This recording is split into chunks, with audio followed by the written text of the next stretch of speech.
وەکو لێرە دیارە لە ڕسمەکەی شێخ ئەسعەد ئەو وەختە تقریبا نێزیک لە هەشتایەکان زێتر بوو، نێزیکی 90 ساڵ بوو لەو فترەیە نەخۆشیش بوو. ئەویان دەبردە مستەشفا و داهاتنەوە دەلێن لەو بۆی بە تورکی نووسرایە لە مستەشفای دیارە دەرزیان لێدایە کوشتیتیان ئەوە لێرە بە تورکی نووسرایە لەسەر ئەو ڕسمی. بەس ئەوانی دیکە هەمووی ئیعدام کران زمنەن شێخ عەلی کوڕی ئەو ئیعدام کرا لەگەڵ جەماعەتەکەی موریدەکانی دیکە. ئەوە بەنسبەتەوەن طبعاً شێخ ئەسعەد ئێستا لەوێ ناژرایە،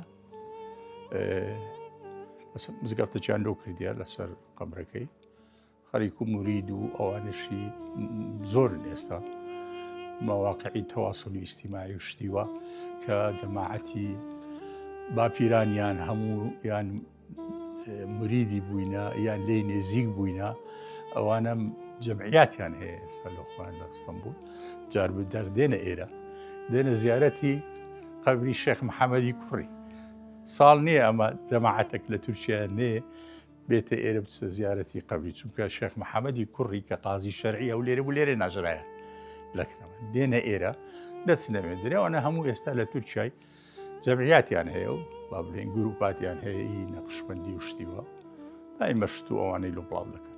ئەماش لەسەر وەسیەت کە کرا لە تەولیەکەی کە دەبی ئەولادی بی و ئەولادی پاشی ئەولادی ئەو مزگەفتەی شێخ ئەسعەد پاشیوی شێخ محەممەد ما تا ساڵی 51 کە قازی شەرعی هەولێرێ بوو کە باپیری منە، پاشی شێخ محەممەدی مامەم شێخ عومەر بووە متەوەلی، دوایە پاشی مامەم شێخ حوسێن و بابم شێخ مزەفەر، ئەوە شێخ حوسێن نەقشبەندی ئەو بابم مزەفەر نەقشبەندی بوونە متەوەلی.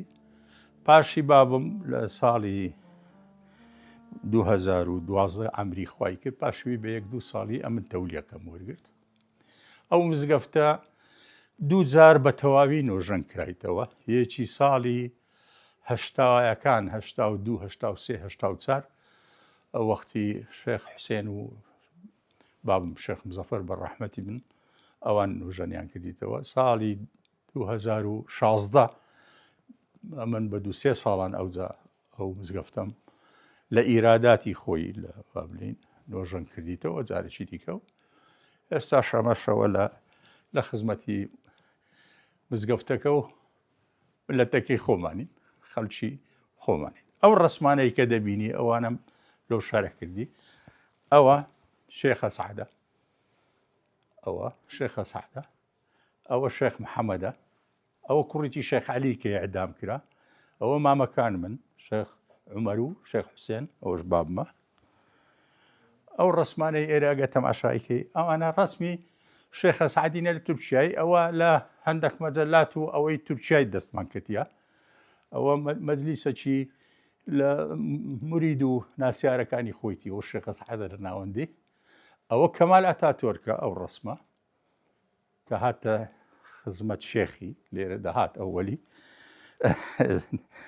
حاوەڵێ دەکرد لێی نێزیکەوی علاقاتی باش بی لەگەلی و دوای ئەعدامیشی کرد. ئەوەش بە خۆی ڕسمی شێخ ئەسعەدیە، ئەو ڕسمەکیشتی لە ناو ئەستەمبول، ئەو ڕسمی شێخ ئەسعەدیە بە تورکیش نووسرایە، دەیبنە مستەشفای ئەو ڕسمە لە مستەشفای دیارە کە وەختی ئەوانیان ئیعدام کرد دەرزییان لەویدا بش ئیعدام بوو.